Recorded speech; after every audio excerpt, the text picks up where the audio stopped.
Brüksel bölgesinde devam eden Kürt Ulusal Birliği konulu çalıştay ikinci gününde diasporadaki Kürt halkı rolünü oynayabiliyor mu başlığında gerçekleştirildi. Düzenlenen ikinci gün toplantısında Nursel Aydoğan ve Dersim eski belediye eş başkanı Songül Erol Abdi televizyonumuz muhabirlerinden Erem Kanso'ya konuştu. Yani %80 düzeyinde bir şey var. Enternasyonel katılım var. Onların yürüyüşü haline gelmişti. Bu tabii Biliyorsunuz AKP-MHP iktidarının 23 Nisan'dan beri Güney Kürdistan'a yönelik hem Güney Kürdistan topraklarını işgal etme hem de PKK'ye yönelik imha ve tasfiye politikası çerçevesinde saldırıları devam ediyor. Bu nedenle biz bugün burada Türkiye'den zorunlu olarak gelmek durumunda kalan Türkiye'li siyasetçiler olarak mevcut bu durumu tartışmak ve bu durumdan nasıl çıkılabileceği ile ilgili görüş ve önerilerimizi sunmak üzere bir aradayız. Görünen şu ki tam da Kürtlerin AKP-MHP iktidarının saldırılarına karşı bir araya gelme, ortak mücadele yürütme ve elbette ki birlik olma zamanı.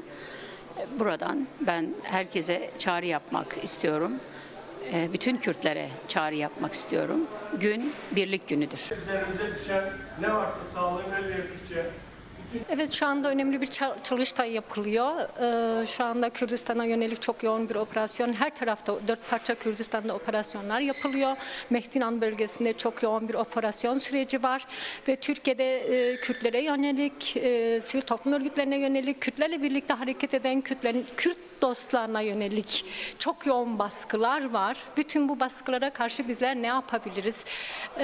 Kürdistan'ın özgür ve demokratik geleceğini nasıl oluşturabiliriz? 4 parça Kürdistan'da Kürtler nasıl birlikte hareket edebilir? Çok önemli ve tarihsel Kürtlerin ortak hareket etmesi.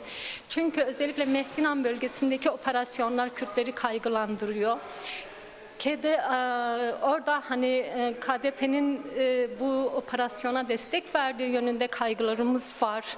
O nedenle biz kesinlikle bu operasyonda KDP'nin Türkiye Faşist Devleti'ne destek vermesini istemiyoruz Kürtler olarak.